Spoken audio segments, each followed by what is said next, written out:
नमस्कार, लोकतंत्र चैनल में आप सबका स्वागत है। मैं हूं आपका अपना दोस्त। जैसे कि आप सबको पता है कि बिहार में एजुकेशन का स्तर दिन पर दिन धरातल में जा रहा है। पहले यहाँ पे चाणक्य, गौतम बुद्ध और नालंदा जैसे विश्वविद्यालय थे, लेकिन वो दौर था जब भारत में राजनेताओं का इतना इक्का नहीं चलता था। राजनेता मिलके समाज और एजुकेशन दोनों को खोखला करते गए। हम इस चीज़ को राजनीति में ना ले जाते हुए हम ये आईना दिखाने की कोशिश करेंगे कि सरकार हमारे लिए पिछले 25 साल 30 साल में क्या की है। जैसे कि पीछे की मेरी तस्वीर देख रहे हैं, ये भोजपुर जिले के आरा का जो कि नंबर 1 कॉलेज है, जैन कॉलेज का परिसर है। कॉलेज में जैसे ही एंट्री कीजिएगा वहाँ पे मलमूत्र करने का जगह मिल जाएगा। पीछे की जो मेरी तस्वीर देख रहे हैं, इसके गलियारे में बच्चे पढ़ते हुए दिख रहे होंगे। बिहार के ऐसे ही होनहार छात्र होते हैं जो कि विपरीत परिस्थिति में भी अपना संघर्ष और अपने हक के लिए काम करते रहते हैं। लेकिन हम क्या करें, हमारी जो सरकार है वो आपदा की सरकार होती है, पैरालाइज सरकार होती है, कोढ़ी वाली सरकार होती है, ताकि वो अपना ही काम ढंग से ना कर पाती हो। लेकिन हम उनको चुनते हैं क्योंकि वो हमारे कास्ट से होते हैं, हमारे धर्म से होते हैं, हमारे चाचा मौसा फूफा होते हैं।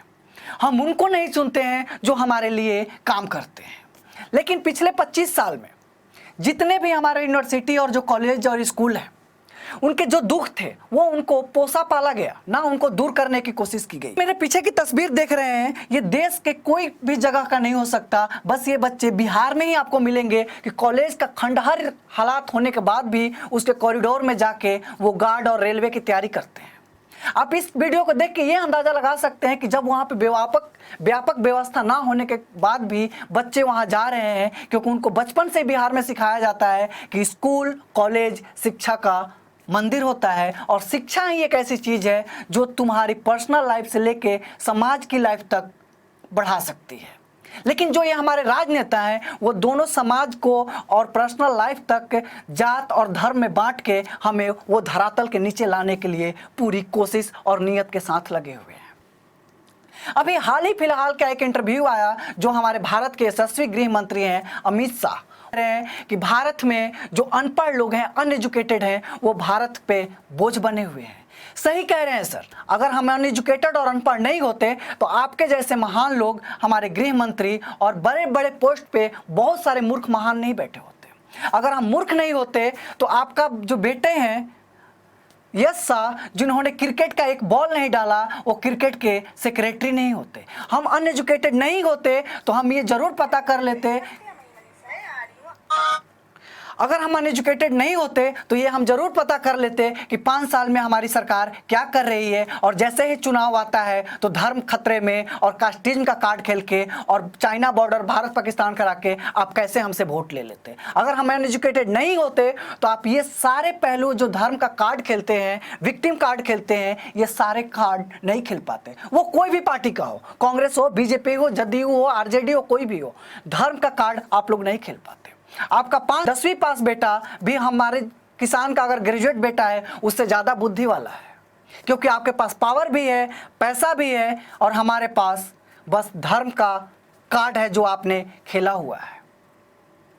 खैर, हम इस मुद्दे को राजनीति के तरफ नहीं ले जाते, राजनीति पर और वीडियो अगली बार बनाएंगे। यार है वो धर्म और जात के नाम पे हमारे यूथ को बांट के उनको अधमरा करती है।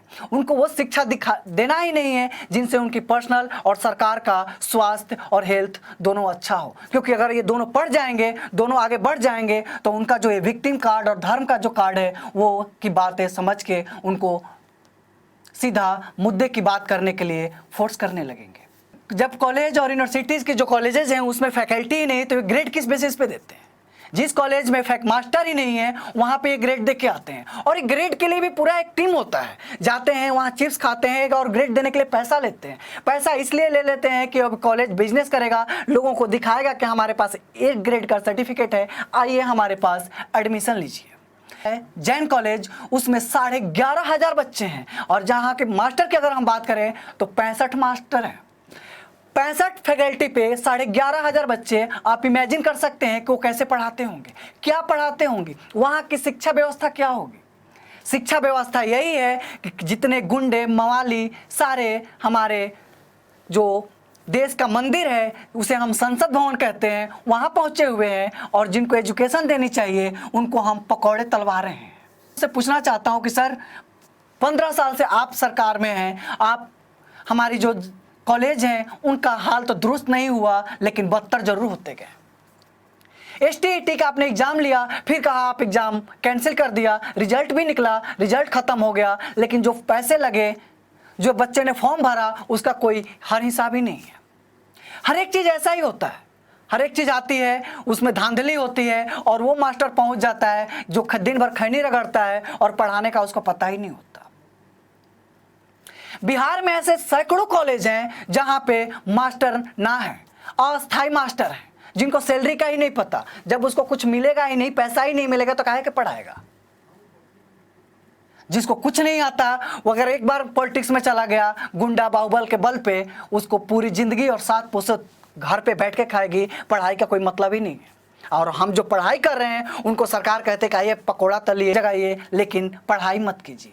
और जब पढ़ाई की बात आएगी तो हम आपको ये याद दिला देंगे कि धर्म खतरे में है, धर्म के लिए जागिए।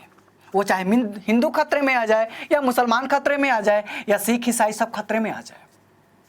जब हम इतने एजुकेटेड और इतने डिजिटली और इतने एडवांस नहीं थे, तब हमारे पूर्वज राजा महाराजा हमारे लिए इतना सोचते थे कि हमारी कॉलेज बनाए, उसके लिए दान देते थे, उसके लिए पैसा देते थे। लेकिन जब हम अपने सरकार और थोड़ा सा सिविलाइज हो गए, अपने आप को अपडेट कर लिया, तब हमारी हालात पहले से ज़्यादा बुरा हो गया।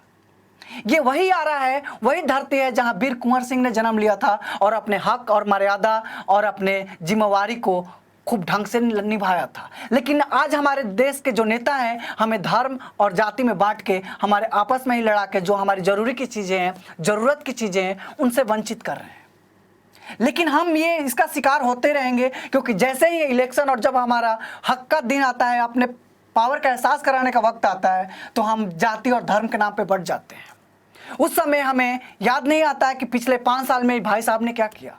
बस ये याद आता है कि हिंदू है तो हम हिंदू को वोट देंगे, मुसलमान है तो मुसलमान को वोट देंगे, चाहे वो हिंदू साहब ने मुसलमान के लिए भी बुरा किया हो या हिंदू के लिए भी बुरा किया हो। जब तक हम इस सोच को नहीं बदलेंगे, ना हमारी कॉलेज का सुधार होगा, ना हमारी पर्सनल और सोशल लाइफ किसी का सुधार नहीं हो सकता। ये बात कहना बुरा नहीं होगा कि हम किस हक से कहते हैं कि जब आ रहा हमारे घर बा तक किस बात का डर बा। ये बात कहने से नहीं होगी, इसके लिए हमें अपने हक और पावर का सरकार को एहसास कराना होगा।